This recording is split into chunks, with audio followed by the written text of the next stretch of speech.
जी, जब आप गंगा किनारे रहते थे तब आपको कई दिन तक भूखे रहना पड़ता था, फिर भी आप शरीर से बहुत बलवान थे ऐसा बताते हैं। हम दिन भर खाते रहते हैं हमारे जी, फिर भी दुबले पतले से हैं हमारे। इसका क्या कारण है? हम प्रसन्न रहते हैं, रोग के चिंतन करने का स्वभाव नहीं है, इसलिए हम प्रसन्न रहते हैं और प्रसन्नता के कारण हम स्वस्थ रहते हैं और भगवान का चिंतन और ऐसी हम दिनचर्या बनाते हैं जिससे हम ये सोच ही ना पाए कि हम रोगी हैं। तो स्वस्थता प्रसन्नता से जुड़ी हुई है। नहीं, आप चाहे रबड़ी पाओ, आपको टेंशन में रख दिया जाए तो आप स्वस्थ नहीं रहेंगे।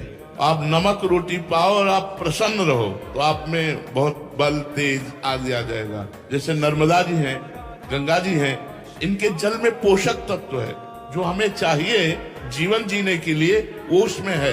तो जैसे भूख से व्याकुल होकर गंगा जल भरपेट पीते थे, हमें बिल्कुल वैसे ही पावर आता था जैसे गाय का दूध पीने पर। हमें कभी निर्बलता का, आज भी निर्बलता का अनुभव नहीं। यद्यपि हमारी सामर्थ्य नहीं कि मैं खड़ा होकर चल पाऊं, लेकिन हमारे अंदर उत्साह इतना है, ऐसा स्वस्थता है अंदर, प्रसन्नता है, वो भगवान की शरण के कारण। तो बात भोजन की नहीं है, बात चिंतन की है कि आपका शरीर दुबला पतला या मोटा होना कोई खास बात नहीं। स्वस्थ होना, प्रसन्न रहना, सही चिंतन होना, ये बात देखी जाती है कि आप स्वस्थ हैं, मतलब प्रसन्न हैं, आपका चिंतन ठीक चल रहा है, ये खास बात होती है।